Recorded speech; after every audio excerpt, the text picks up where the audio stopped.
At Dungeon 2, Valley of Despair, a cool-looking man takes down a giant insect with one slick move. After the fight, he pulls out some beef jerky to snack on, but just the smell of it is enough to make his stomach churn. He's clearly fed up, groaning that this bland, dry food is actually making him nauseous. Crashing on a nearby rock, he vents loudly, calling the dungeon totally stupid and wondering how the hell he's supposed to survive a full week with nothing but some mid-tier potions and this sad excuse for a meal. Laughing dryly, he questions what kind of outdated era this is. Like seriously, why the hell aren't they allowed to bring their own food? But then wait. His nose twitches. Something smells good. Not just good, it smells delicious. And it's coming from a truck in the distance. Flashback to 20 years ago, when everything changed. After a mysterious tower, later called the dungeon, appeared, the world fractured.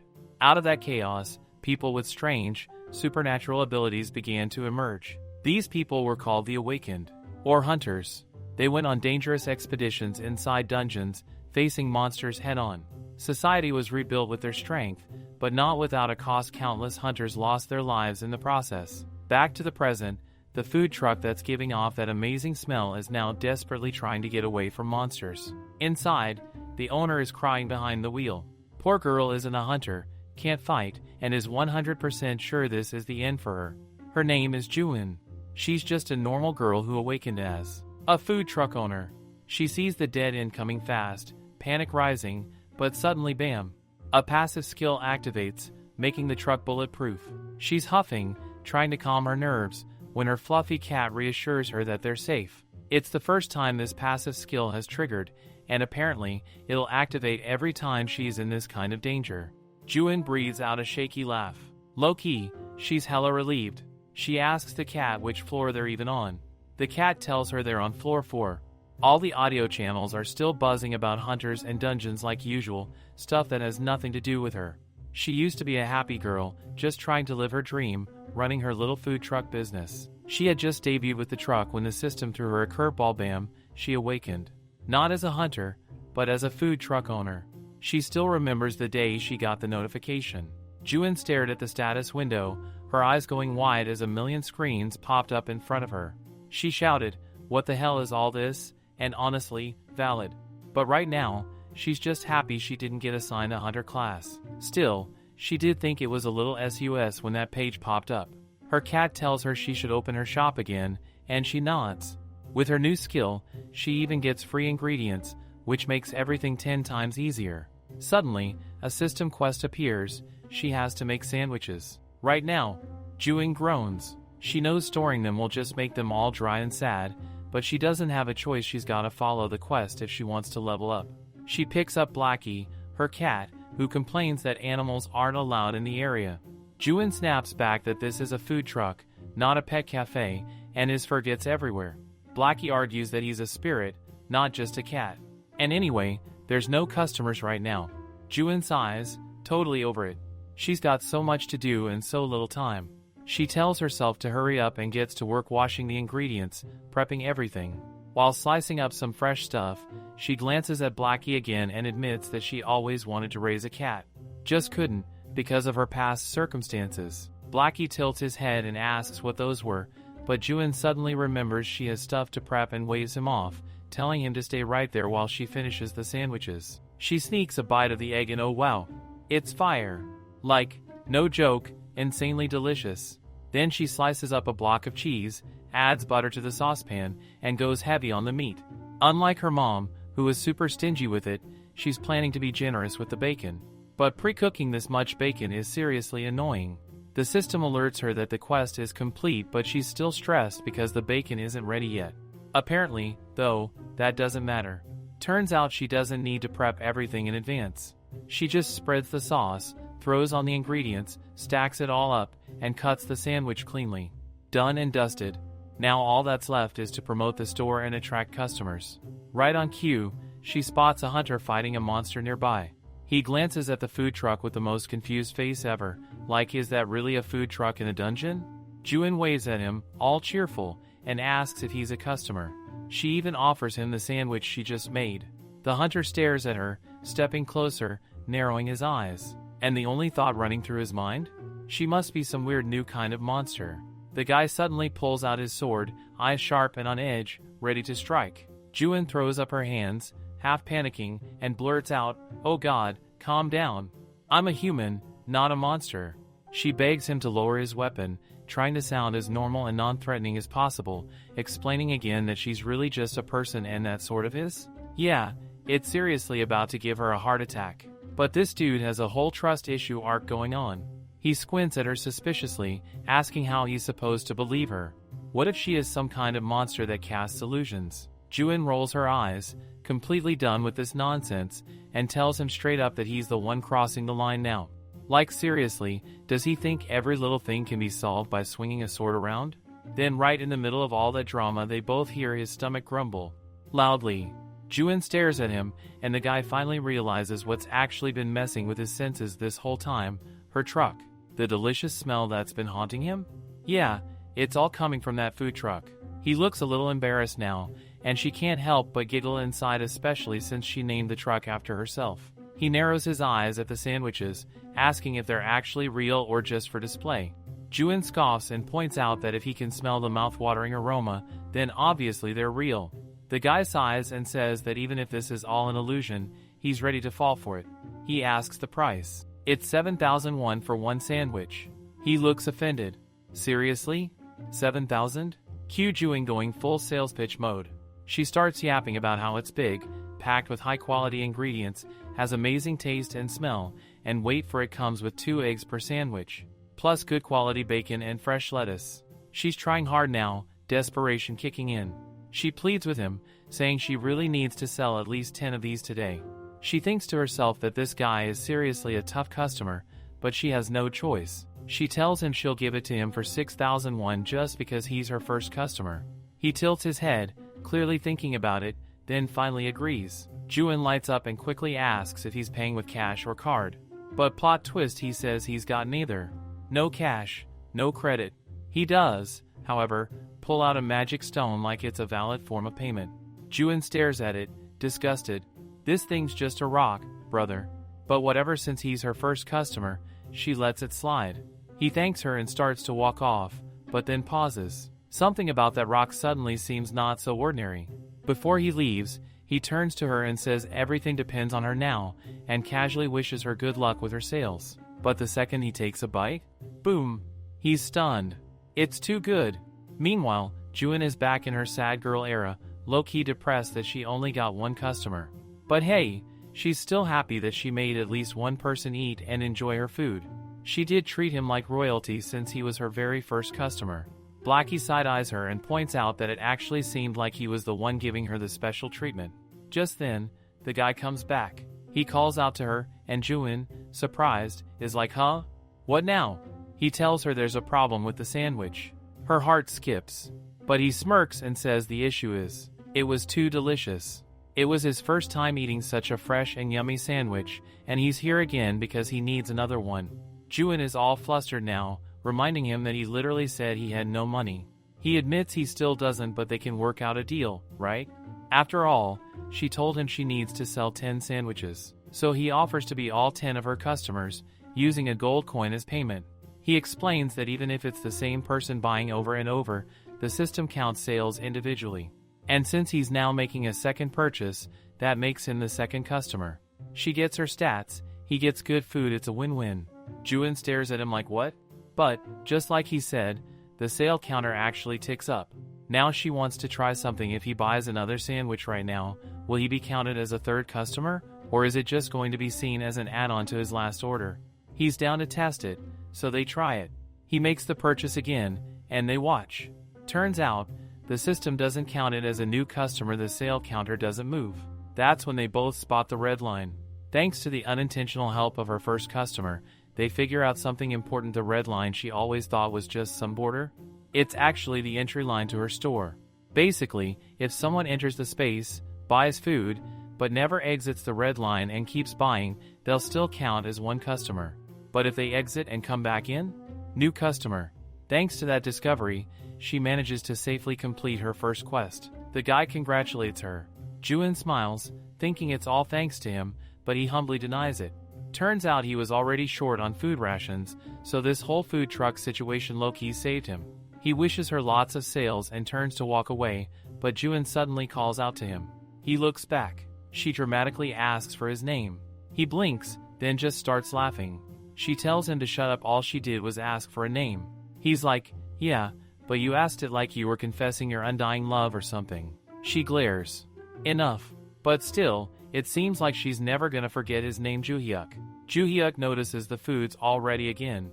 Juin says that, of course, a Korean can't have a full meal without rice. Since she doesn't have much time left, she decides to serve him some instant rice. She gets everything ready for him, and Juhyuk's actually really impressed by how thoughtful the meal is. She even throws in some soup because, duh, what's rice without soup? Juhyuk looks touched. He asks how he should return the thermos to her. Jinu waves him off and says it's no biggie. He insists he'll bring it back next time they meet. After he finally leaves, Jinu looks around and realizes she's got a whole lot of cleaning to do. She doubts she can get it all done in 30 minutes. Blackie groans and asks why she was so generous to Juhyuk in the first place. Jinu explains that setting a good image for her business is super important. Plus, she's just genuinely happy that she found at least one person who loved her food and ate it with joy. And meanwhile, somewhere else, Juhyuk is finishing the meal and thinking to himself that this food right here feels like a dream come true.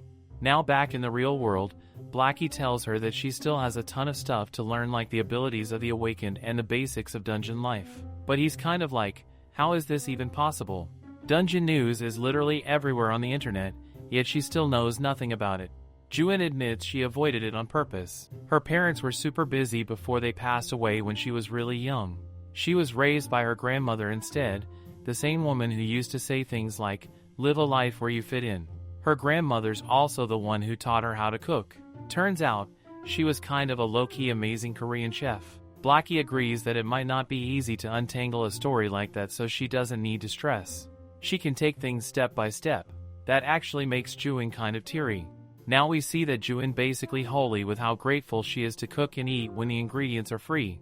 Blackie says she sure knows how to bounce back, but Juin's just like, food cures everything. She suddenly gets all hyped to make scrambled eggs and sandwiches for tomorrow's lunch. Meanwhile, Blackie's thinking she still has a lot to learn, but hey, even he can't get over how she used to freak out watching a cat eat with its paws when she first awakened. At the time, she genuinely thought he was a cat possessed by a ghost. No joke, she even got this random pop-up that asked if she wanted a tutorial. It felt like she had no choice, and then, out of nowhere, someone from behind chimed in. Of course, it's Blackie. He tells her she has to do it, she's an awakened now.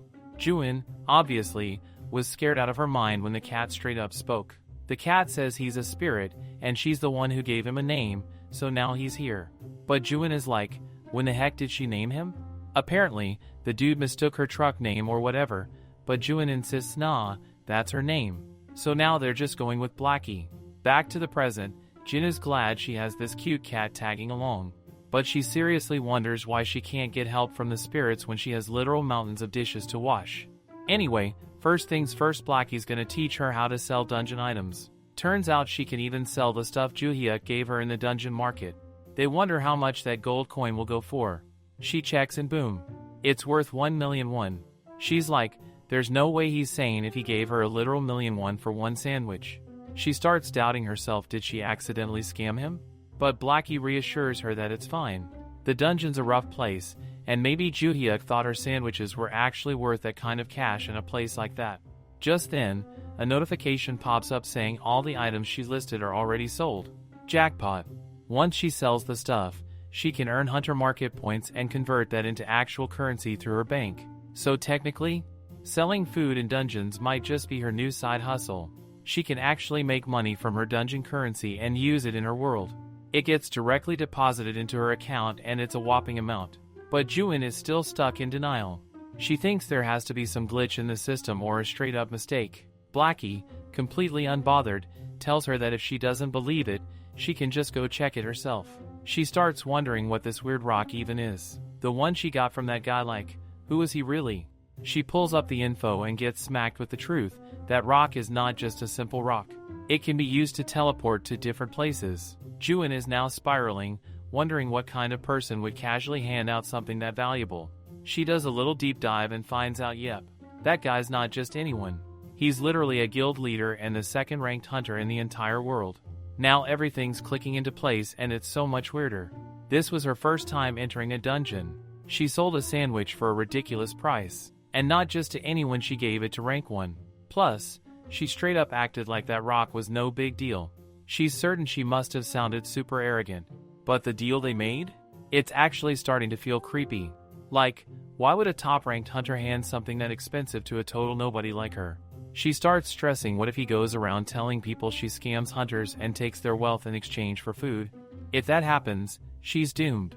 She suddenly feels like she has to meet Juhyuk ASAP. Blackie's like, girl, what are you even talking about?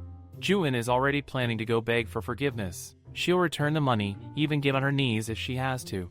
She really needs to save her business, and this whole mess is stressing her out. Next day, morning hits, and she's a little freaked out because the ingredients from yesterday are just gone. But turns out, that's normal. The dungeon resets, and now she has new ingredients. Then she notices Blackie, who's a spirit, just chilling on top of the fridge. She's like, why is he acting like a regular house cat? But Blackie says he's just getting used to it. Now it's her turn to start getting used to all this dungeons, awakeners, the system, everything. Before heading back to her store, she learns more about dungeon skills and systems. That's when she notices something on her system interface keeps flickering off and on. Thinking about it now, it reminds her, didn't she win some kind of lottery for finishing that tutorial quest? She plans to finally use it. The reward box shows up. She asks Blackie what he thinks it'll be, but he's not holding out hope. He's like, it's probably gonna be something useless. She opens the box, and it's a kitchen towel that never gets dirty. She's actually thrilled. To her, this is a huge win. Blackie, meanwhile, is side-eyeing the situation, like, is this really a good thing? She tries out the towel, wiping away leftover bacon grease, and yep, it stays squeaky clean. Not a single stain. She gets all hyped and starts wiping the entire kitchen. And somehow, after all that, the cloth still looks brand new. She's genuinely excited that she won't have to waste money buying new towels or spend time constantly washing them. Blackie just stares, thinking she really is the type who gets satisfied with the tiniest things. Before she knows it, she's spent half an hour cleaning the kitchen. Now she's thinking about how to invest her 100 skill points. For now, she decides to delay leveling up, where the wheel takes a teleportation skill that lets her go to places she's already visited. Since she's only been to one dungeon floor so far, the fourth, there's really no point upgrading it now. She figures she'll explore a bunch of areas first, then level it up once she has options. The only floor she's been to is still that fourth one, so upgrading the skill wouldn't help her yet and might actually pull her away from her business. Since her passive skill runs on auto mode, the one she needs to focus on right now is her licensed skill. Blackie thinks she made a smart move. She's prioritizing customer safety, and he's sure her business is gonna do great. Finally, she manages to get tables and chairs for her sitting area. Now that she has that bulletproof truck, she can safely arrange the seating inside the red zone line. She gets a notification asking her to set business hours. She thinks 2 hours should be enough for this new zone. She's really hoping this next location brings in a crowd. With that, she activates where the wheel takes, and just like that, her business is ready for day 2. She is here, standing in a very creepy cave, making her wonder what kind of place this even is. It's the 3rd floor of the dungeon, and weirdly, it's not listed among the explored areas. That makes her suspicious. Maybe her skill is guiding her into unexplored zones? Yesterday's floor was also an officially explored area, yet there weren't many people around. She's all bummed out now, like of all places her skill could have found, why this useless backwater of a dungeon? She sighs, thinking there are still sales she needs to make. She starts prepping the food, wondering how she always manages to forget about the prep time. These aren't simple sandwiches she can slap together in one go. Maybe it's kind of a relief, though there aren't many customers right now. Next time, she decides, she'll make sure all the prep is done before she uses the skill to open for business. When the food is ready for seasoning her specialty, she gives it a little taste test. And yeah, it's amazing. Once she finishes marinating the frying pork, today's menu is officially complete. Suddenly, someone comments that it looks yummy. Turns out it's Blackie. She raises a brow, wondering when the heck he turned back into his cat form and got into the truck. He just shrugs, like, wasn't it her who told him that his big old cat form gets in her way when she's cooking? She throws him a sarcastic look. She was going to offer him some food, but it seems like the guy only shows up in his small, cute cat form when he smells food. Still, she gives him a bite, telling him it'll taste good since she just made it. His ears twitch all happy, clearly vibing with the taste. Honestly, even last night, Blackie was thinking the same thing. She's super quick with her hands. She herself feels like she gets more motivated now that the ingredients come in such large batches. But now it's time to move on again. She's glad they're leaving, because being stuck in an unexplored area wasn't helping anyone. They arrive at a new spot, and unfortunately, she completely overlooked one small but crucial thing: a mattress. Now she's straight up freezing to death. The thing she overlooked? Her luck stat is literally 0. Like, rock bottom, no chance of a good day, 0. She's that unlucky. Blackie tries to hype her up, saying she should think of it as training. I mean, she'd be doing this kind of stuff at an Awakener school anyway. She glares, like how can he say hell-level things like that with a straight face right now? She remembers that the Awakeners training schools are supposedly brutal, hellish, even. She never really needed to attend one since her class didn't require training, but now she's thinking she's actually going to freeze to death in this place. So she checks if she can grab something helpful from the market. Blackie teases her, saying that with her current level, all she can do is get on her knees and beg a level 1 slime to spare her life. She finds a hot fan and grabs it. It's actually kind of helpful in keeping her warm. But even with that little win, she doesn't realize that the real tragedy hasn't even started yet. Even after opening up for a whole month, she doesn't get a single customer on any of the days. Like, not one. She's basically spiraling at this point. Today's slump feels freakishly intense. She woke up at dawn to prep food again even though she hasn't had any real customers, and the ingredients disappear after midnight. She still cooks every day, holding out hope for at least 2 or 3 potential customers. But here she is, with 0 sales to show for it. She asks Blackie what it felt like for him when he awakened, because honestly, she's never felt any joy ever since she got her own awakening.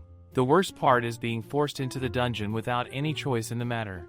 Still, lately, she's been feeling a weird sense of purpose. They say awakened ones are only allowed to bring water, beef jerky, and potions into the dungeon, which means she can offer them something warm and real to eat.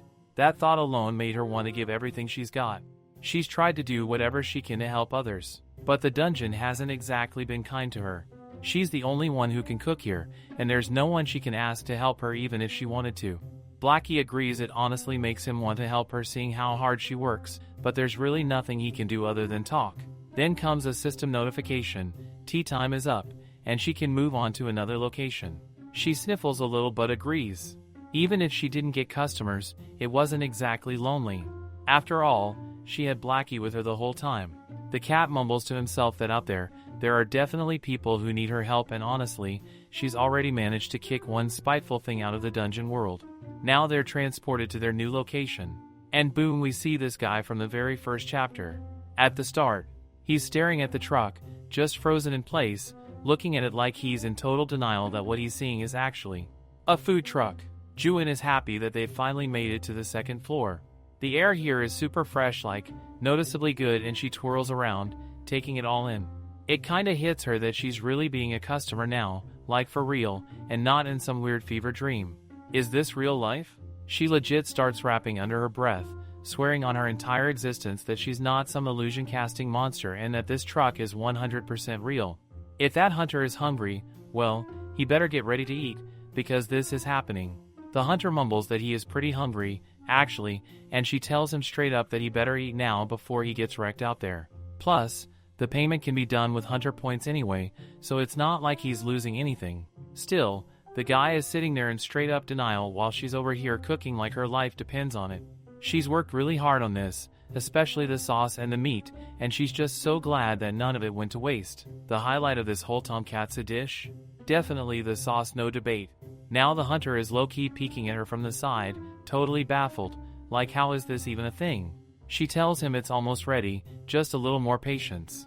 Finally, all the prep is done and she plates it up, serving it to him with a proud little grin. Seeing him enjoy his food makes her whole heart do a little dance. The hunter takes one bite in, boom, tears. Full-on misty eyes. She stares at him, kinda shook, and asks why he's crying. He says it's just been so long since he's eaten anything this good. Like, it's actually delicious. And that really hits Juin in the feels. She's actually about to cry too watching someone enjoy her food like this? Peak joy. Meanwhile, somewhere else in the dungeon zone, Joo-hyuk is scrolling through his phone, looking at people going off online about Juin's food truck. The hype is real. But then someone drops a runaway kid comment and asks him what the update is. Joo-hyuk claps back, saying even he wouldn't dare go handle the 5th floor without a healer, so what even is that guy talking about? But the other guy keeps pushing, asking why Joo-hyuk mentioned the 5th floor raid in an official event. Seo-jin side-eyes Joo-hyuk, telling him he's acting sus. Joo-hyuk tries to flip the convo and asks what are the odds of running into that food truck inside the dungeon. Seo-jin just smirks, totally seeing through him, and calls out the deflection he's already seen the news about the truck, duh. But Joo-hyuk drops a bomb, he has encountered that truck. He even whips out a sketch straight up guessing the look of the girl, the truck, everything, and says that it should be easy to find her with this, right? Seo-jin squints at the sketch and says it won't be hard to locate her at all. The real question is, what is Joo-hyuk planning to do once he finds her? Joo-hyuk just stares at the drawing, lost in thought. If his hunch is right, then she might actually be the most insane, god-tier person among the awakened right now. Seo-jin watches him for a sec, then shrugs. Joo-hyuk finally adds one more thing: if Seo-jin does manage to find her, he wants their meeting to be kept totally under the radar. No clout chasing, no loud announcements, just them. In secret. And not to let this leak anywhere. Yeah, Joo-hyuk makes that clear. He smiles to himself, thinking that, more than anything, he really just wants to return that thermos to her. On the other hand, Juin is lying in bed, staring at the ceiling and muttering how badly she wants to return that stone to Joo-hyuk. Keeping it is actually stressing her out. Like seriously, this isn't just some random rock, this is an item the Taibik Guild is willing to drop a mountain of money on. If she so much as accidentally lists this thing for auction, her personal safety and entire identity might just get exposed. She really doesn't want anyone finding out how her food truck even managed to enter the dungeon or how she moves around inside. Blackie, sensing her mood, asks how she's feeling. She says she's fine, just a little feverish. Nothing crazy. Still, her mind goes to the recent news about Joo-hyuk and the 5th floor raid. She sees his interview playing, and honestly, the guy looks like a whole celeb now. Her thoughts drift to that terrifying 5th floor, the one where everything was just flames, so red it hurt her eyes. It felt like the fire was waiting to swallow up everything the moment you stepped in. That overwhelming dread. She still remembers it. She had met Joo-hyuk back on the 4th floor, and even that was already brutal. Like, the 3rd stage is for mid-tier hunters, but she had stumbled into the 4th? As a beginner? Who had just cleared the tutorial quest? Yeah, that wasn't normal. She figures Joo-hyuk must have already caught onto her skills, so it'd probably be smarter for her to go meet him before he comes looking for her. Next day, we see her in the guild. Don't ask how, but somehow she managed to sneak into the guild. One of the greats. And wow, this place is huge. Like, am I in a palace? Huge. Now she's low-key panicking, wondering where Joo-hyuk's office even is. But before she can figure it out, this massive dude appears behind her. Like seriously, he's built like a truck and easily over 2 meters tall. He asks her why she's looking for the guild leader's office. She turns around and immediately regrets it. This guy? He's a walking mountain. His muscles are barely contained in his clothes. His presence is straight up terrifying. Seo-jin squints at her and says he's never seen anyone like her here before. Then he hits her with the bomb, asks if her name is Juin. Instant panic. She freezes. Like, how the hell does he know her name? And he doesn't stop there. He asks if she's 21. Says she looks way younger to him. Now that she's actually looking at him properly, she realizes she has seen this man before. Wasn't he in the Bull Terrain news report? Seo-jin casually asks again, how old is she? She's scared for her entire life right now. Voice trembling, she tells him yes, she's 21. Now, a personality like hers? The type that's never snuck around or lied in her entire life? Yeah, this whole thing is pushing her mental health to its absolute limit. After a whole exhausting day of anxiety, fever, and tension, the person she runs into is this terrifying man, reciting her personal information like he's reading her diary. And just when she thinks it can't get worse, he hits her with one more question: if she run a food truck? Yeah, no. That's it. Her mental stability is officially gone. Brain, short-circuited. She loses consciousness on the spot. Seo-jin, now absolutely shook, panics hard like he's full on yelling at her, trying to wake her up. Now we see that Joo-hyuk bursts into laughter, clearly amused. It seems like Juin misunderstood, thinking he was trying to threaten her. Seo Jin quickly chimes in, insisting that he didn't do anything of the sort. He only approached her because she looked like the girl he had been searching for. Joo Hyuk nods along, unfazed, like yeah, he actually said all of that to her face. And with that face of his, the man looks stone cold 24/7. Even when he smiles, it's like a blink and you miss it glitch in his expression. He jokes that she might get scared again if he lingers, so since his job's done, he should probably bounce. As Seojin's leaving, he playfully claims that Joo Hyuk will never find someone as good as him. But Joo Hyuk just shrugs and throws shade right back, saying that Seo Jin doesn't exactly have the most likable face to begin with. Later, Joo Hyuk goes to check on Juin, who's now asleep. He's low-key glad she remembers his name. But just as he leans in, she jolts up, bumping her head right into his. She instantly starts apologizing, a mess of flustered energy. He watches her, amused. It looks like she just woke up, but she's already making an impression. She's shocked to hear that she had passed out, and even more surprised that he was the one who found her. Joo Hyuk teases her a bit, saying he'd heard she only runs a food truck, but apparently, she delivers meals too. Juin laughs and tells him it's not that deep, she's just trying to get into the guild. He asks if she's okay now, and she jokes that she was kinda sick yesterday, but thanks to Seo Jin, she got the best coma nap of her life. Joo Hyuk casually mentions that Seo Jin has been his homie for 20 years. They go way back. He admits that yeah, even he gets spooked by Seojin's intense resting face sometimes. Juin laughs at that, saying it's kinda harsh to say that about a friend. But Joo Hyuk just grins, he's being honest. Then, he gets more serious. He says he knows she's here because of the stone, and Juin almost chokes on her food. It's obvious she's bad at lying. He offers her some water, his expression unreadable, but sharp. He tells her straight up that he checked the dungeon entry list and her name wasn't on it. Juin is stunned. She had no idea something like that even existed.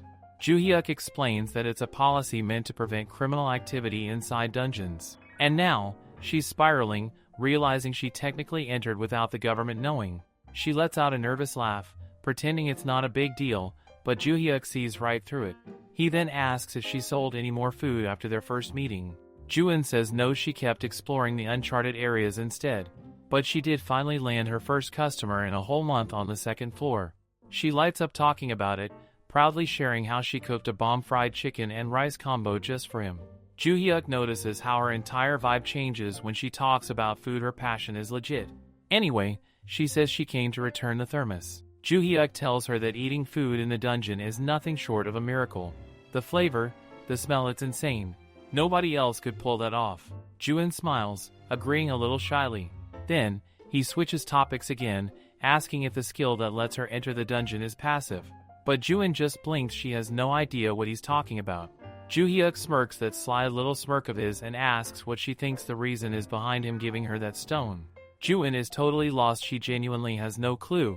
Finally, he drops the question, has she been to the unexplored area on the 5th floor before coming here?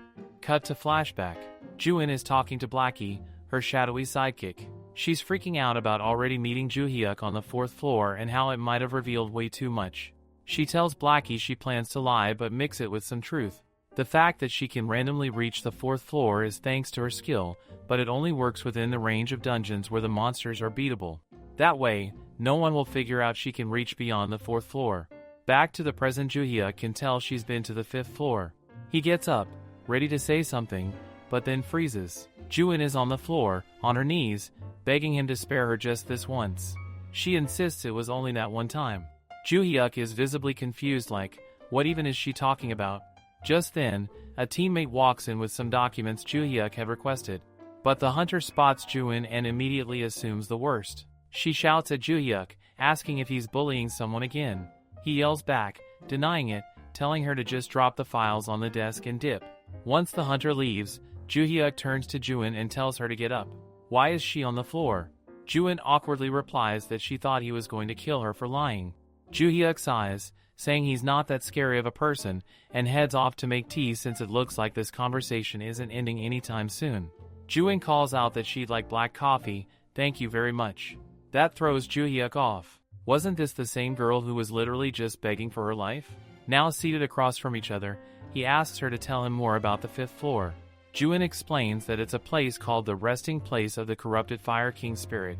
Joo-hyuk studies her closely. She's still holding something back. He tells her that he's heard of such a place but has no clue where exactly it is. Finding it would require a whole lot of wandering around. Jian debates with herself, should she tell him? Eventually, she says that the place they first met was in the right area. He raises an eyebrow and asks what about that location. She tells him it's part of the right zone in the Ariadne scalars. He follows up, asking if her skill also gives her some kind of dungeon map access. But Juin dodges that, saying she can't disclose that detail. Joo-hyuk thanks her anyway, says the info will help with the subjugation mission. Juin explains that she's only curious for personal reasons like, why do hunters even subjugate dungeons that are super dangerous? Joo-hyuk answers that if they don't, a rift will open. He asks if she remembers the rift from 20 years ago. Nobody wants history to repeat itself. Juin nods. Her parents died in that rift. She gets it. Then Joo-hyuk casually drops the real bomb. He slides over a set of documents. It's a contract. He asks her if she'd be interested in joining their guild. A guild membership contract. It's her first time seeing one. She asks Joo-hyuk if he's being for real, and he nods like it's the most casual thing in the world. Joo-hyuk tells her he's been thinking about it ever since the day they met, but he has only one request, that she provides delicious food to their guild members. If she has any extra conditions or special requests, she can write them down right now. This is all way too much. Her brain's glitching, like what even is happening right now? He suddenly throws in a wild question, asking if a 20 billion won bonus would be satisfying enough for her. She freezes. Shock hits her like a truck. 20 billion? What does he even mean by that? She stands there, mind short-circuiting, trying to wrap her head around this unimaginable amount of money. He casually calls her name, wondering if it's too little. He straight up says he can drop it down to 15 billion if that makes more sense. And that's when she just straight up crashes emotionally, mentally, verbally. What the hell does he mean by that? Is he out here acting like it's game money or something? But he's so serious about it, like deadpan serious. Says it's the signing money, and she'll get even more money with each expedition they go on. It's all coming at her too fast. She snaps. Full on yells at him, tells him to stop talking about money. Like seriously, can he just not? Joo-hyuk says to her that she seems confused, so it's probably best to talk about the dungeon first. He points out that the end of the dungeon hasn't been revealed yet, but once all the areas are secured, evidence always appears showing that the entire zone has been opened. There's no real way to tell the difference between day and night down there, since dungeon time runs opposite to real-world time. Juin notes how the more they talk about the dungeon, the stranger it all feels, even the structure. But Joo-hyuk just shrugs, like, so what about it? She had thought the dungeon floors would be clearly divided, but apparently, the area right next to the 4th floor's Ariadne zone is already the 5th floor. Joo-hyuk explains that's why they're able to explore new floors even if certain areas haven't been fully secured yet. She starts thinking maybe that's exactly why there are still so many undiscovered sections on the 3rd floor. They got lucky discovering the path to the 4th floor from there. No wonder her business never took off on the 3rd floor. For reference, he explains that the red line on the map shows the shortest direct route to the next floor. That's the route he used to go solo to the 5th floor. Curious, she asks how long it takes to go from the 1st floor to the 4th. He tells her it takes about a week, so a round trip would be 2 weeks, and the whole tour would be 20 days. She thinks that sounds insanely time-consuming. Having to plan for an indefinite dungeon raid sounds terrifying. She says honestly, it's gonna be hard for her. But Joo-hyuk reassures her that besides fighting the boss, they'll assign skilled hunters to protect her. She smiles, but that's not even the issue. The real problem is that she only has the strength of 5 stats, and she doesn't think she can even walk for 10 days straight like that. Joo-hyuk seems like he's in denial, acting like if she just pushes through, she'll be fine. She wishes she could lie about it. But she can't. This is her reality after awakening. He chuckles and says her strength is lower than a non-awakened civilian. She knows she shouldn't laugh, but she does because seriously, who just casually says that? She tells him she wasn't like this before. It only happened after the awakening. Joo-hyuk says it's fine, they can give her strength-boosting potions. She then asks how many people will be in the raid. He says around 30 to 50. She quickly realizes that serving 3 meals a day for 50 people is no joke, but the contract conditions are solid. She asks if she can borrow his pen for a moment. As she reads through all the terms, one thing catches her eye. Why is the renewal period just 1 year? She explains that her original plan was to expand her business and open a full franchise, but after this unwanted awakening, everything changed. Now, she's stuck in a position where she can only cook inside the dungeon. So one day, she might not want to enter it at all. She's not a combat type awaken, after all. Joo-hyuk agrees that it makes total sense and says he's honestly looking forward to working with her. He tells her he'll prepare a fresh contract and call her again to sign it properly. But for now, he has to attend a Guild Alliance meeting. As she's about to leave, he hands her back the thermos she gave him and compliments how well it went with the sushi she made. She's glad he enjoyed it. Later, she's telling this entire situation to Blackie. She's got some seriously non-combat skills, and while there are a bunch of problematic civilians, only hunters are allowed inside the dungeon. If hunters cause chaos in her shop like flipping tables or trashing the place, she wouldn't be able to stop them. Blackie agrees with her concerns, but points out that it was her mistake to mention the location of the 5th floor. She defends herself, saying she just wanted to help. What if someone got lost while hunting? Blackie insists that if they get lost, that's on them. But Joo-in argues that it's not that simple. It's their duty to prevent dungeon cracks from happening, and helping each other is part of it. Still, being bound by a contract that forces her to go whenever the guild calls? That's not cool. Blackie warns her again no matter what, she shouldn't mention the name of unexplored dungeons. Joo-in gets nervous. She asks him if he's that upset. She tells him she couldn't help it, it was the heat of the moment. Trying to soften things up, she tries to bribe him with food. He sighs. Does she really think she can bribe him with a meal? She promises she'll make him something really delicious this time. He's like, okay, fine. So she starts cooking for him. But Blackie tries to sneak some food while she's prepping, and she catches him in the act. He claims he just needed a little bite. She shoos him away and gets back to cooking. Today's highlight? Egg. Finally, the tuna rice porridge is ready. She hands it to him, saying she's sorry she didn't think it through, and the info he gave her might have been confidential. Blackie sighs, saying, oh, Joo-in, like a tired parent. Joo-in thinks that food seriously has magical powers. It can fix relationships, lighten up stress, and bring actual joy to their otherwise draining days. Still, she's worried this meal might not be enough for a full-on raid, and it'll probably digest too fast. Now her mind is spinning, thinking what kind of dish would be practical, without being too fancy. That simple joy of making food by hand in a place like the dungeon, it's what keeps her going. But even she knows it's not gonna be that easy. The next morning, Joo-in is making a whole dramatic fuss about how she's going to be late. Blackie asks her what the heck she was doing staying up so late then, and she tells him it was for something important before handing over house duty to him like she's going off to war. When the paper flips over to Blackie's view, he sees she's already planted 2 whole months worth of ingredients for food for the next 50 days. Like, that's dedication on another level. She basically just prepped a whole buffet farm in advance.